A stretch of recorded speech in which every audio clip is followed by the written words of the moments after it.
All right. Hello, everyone. My name is Lauren, and today my team and I are going to be talking about the Salton Sea and the worsening water quality issues that are currently taking place there. So the Salton Sea is located in Southern California, as you can see on that picture on the right, and it has been in a state of serious environmental degradation due to declining amounts of water within the sea, which has in recent years been worsened by climate change. As a result, the water is becoming extremely saline, which is killing off a lot of the fish and other animals living there, and is also threatening a lot of the poverty-stricken communities that surround the sea. So I'm going to be giving a general overview of the site. You can see the map of the Salton Sea on the right. The Salton Sea is California's largest lake by surface area. It's 360 square miles, 35 miles long, and 15 miles wide. It extends from the southern end of Riverside County down to the northern end of Imperial County. It's a terminal lake, meaning it has no outlet to the ocean, and it acts as a watershed and sits over 230 feet below sea level, making it prone to any flooding from the Colorado River, which is nearby, or any storms that might happen in the area.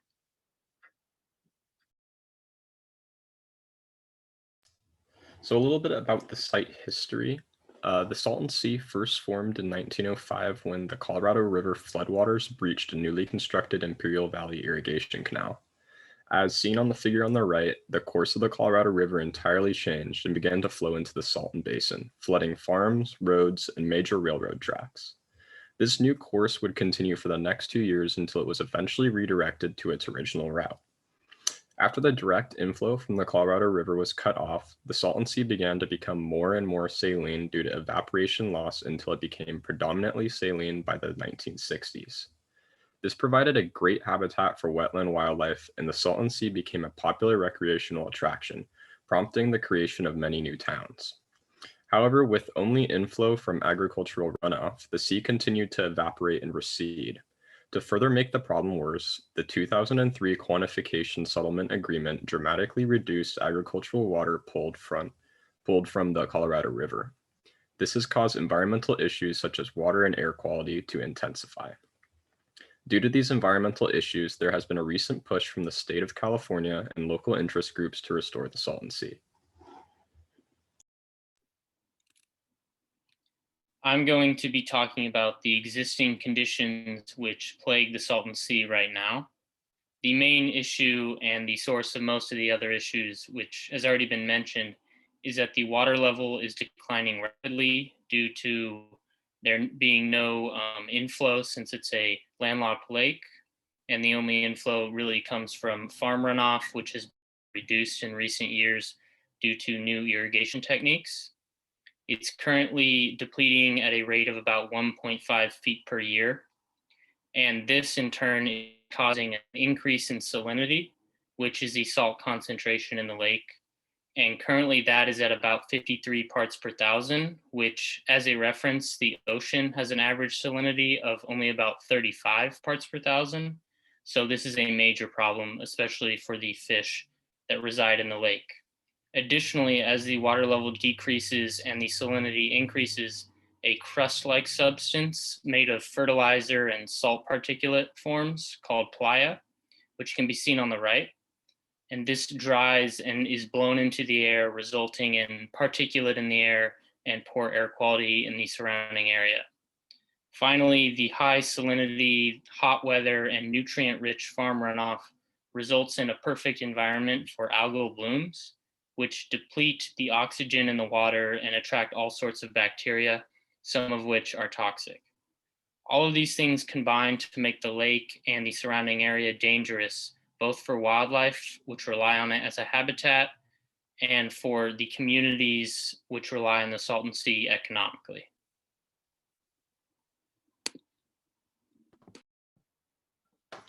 Okay. In terms of the hydrometeorological and environmental context, I thought the important aspects were that first, the surrounding areas serve as a wildlife refuge for ducks, geese, and other shorebirds, as well as a resting point for many millions of migratory birds along the Pacific Skyway.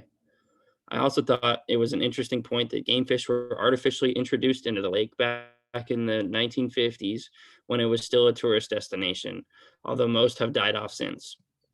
The Salton Sea is in a dry desert climate with average highs reaching over 100 degrees during the summer months, while only getting about 2.5 inches of rain per year.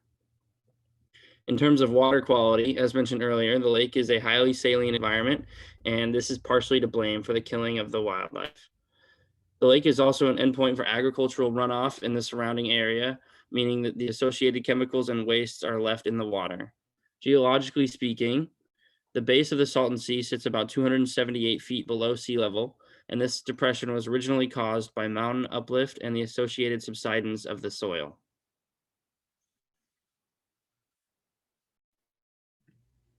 There are several ideas on how to improve conditions in and around the Salton Sea.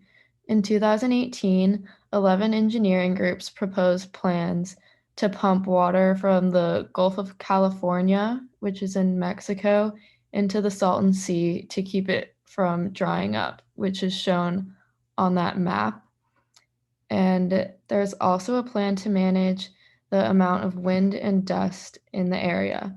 One method is to plant vegetation in trenches to break up the wind and reduce erosion. Another idea is to build a series of shallow ponds along the sea. They would be covering the exposed lake bed, which would limit dust emissions, and it would also serve as a wildlife habitat. So as you can see, there are a lot of problems that are currently being faced by the Salton Sea, which I've outlined here on the left. But there's also a lot of hope in the ways that we can help restore the communities and the species living here, which is what Brianna just talked about. And I'm actually going to provide one example of that on the next slide. So one example of this is my shameless plug. It's our project for Engineers Without Borders here at Cal Poly. We have been partnered with a community along the Salton Sea. It's called Desert Shores. And they have asked us to put in an earthen dam or a berm in one of the channels that's shown in the middle picture on the right. The purpose of the berm would be to help retain water in the channels and hopefully assist in fixing many of the problems that we talked about today. So it would hopefully help with species die-off and air pollution and help bring some of those animals back to the community and make it a better place to be living in. So if you're interested in learning either more about this project or just the Salton Sea in general, we will now be accepting any questions.